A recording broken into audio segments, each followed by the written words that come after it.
Hello, I'm Ryan Holland. I'm a travel content creator and I ride the new NQI GTS. So it all started with my dad's actually a photographer. So when I was at home, he was out in the garage tinkering about with his homemade darkroom, and I just got an interest in it then. My background's kind of in graphic design and fine art, so I always had an interest in something creative and just put that together with, I guess, an old passion of photography. Through lockdown, a couple of friends of mine got out into hiking and I got into hiking with them, and we all sort of found a love again for doing photography in the landscape, I guess. So I was lucky enough to quit my job last year. I made the big change of stepping into travel content creation full time. I was able to hop in my van, which I converted last year. I went around Europe, been to France, Switzerland, Italy, been to see some incredible places. I've got the new NQI GTS. It's obviously fully electric. It's got about 60-mile range on it, I think. I guess it's just been a new way of getting about in comparison to my van. It's nippy, it's nice and easy to get about, it's fun as well. So the benefit for me is being able to just nip out quickly if I'm popping to the shops or if I'm popping out for a quick photography shoot, or more importantly for me as a photographer is when the weather changes. It's so unpredictable, especially up here in North Wales, so being able to just hop out when you see a good sunset or sunrise and just be able to shoot up onto the open road without having to get the full van ready. It definitely helps. Being able to just jump on the bike and for £1 I can get to the nearest mountain and hike that versus spending £20 on fuel.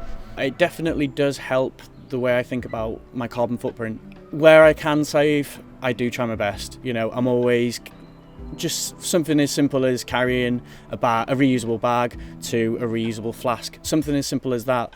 But then just going out on hikes and things where if I can save, why bother jumping in a van? But not only for the carbon footprint but also for my wallet. With going electric, the tech's getting there, and the way it's improved massively over the last 10 years is just insane. Being able to hop on a scooter and fly around the city and without having to charge it is amazing. So I think it's getting there. I think there's lots of improvements that the world could be doing for everyone to be on board with it. I think that's the problem that we have. Those birds are not going to help.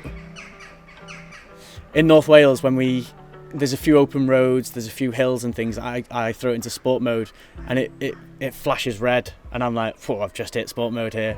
And I might, because it doesn't have an engine, I might make some engine noises myself, I have to admit. But cruise control, I drive a 2007 van. Cruise control is a luxury. So being able to just cruise along, whether it's 30, whether it's at 50, depending on what road I'm on, just being able to cruise along is great. And while I'm doing that, I can have a little look around. I would 100% recommend it. So I can't stress enough, not just about carbon footprint and how it's electric, but also how it's so fun. Being able to drive a van and I'm singing along, that's great, but a moped is fun, a scooter is just great fun to get around, it's nippy, it's enjoyable, and knowing that at the same time I'm doing that little bit of good with the carbon footprint, I'm saving my wallet, I definitely recommend it. And the NQI, for me here in North Wales, it's been great to just get up the hills and things like that. I have the 125cc and that's been ideal.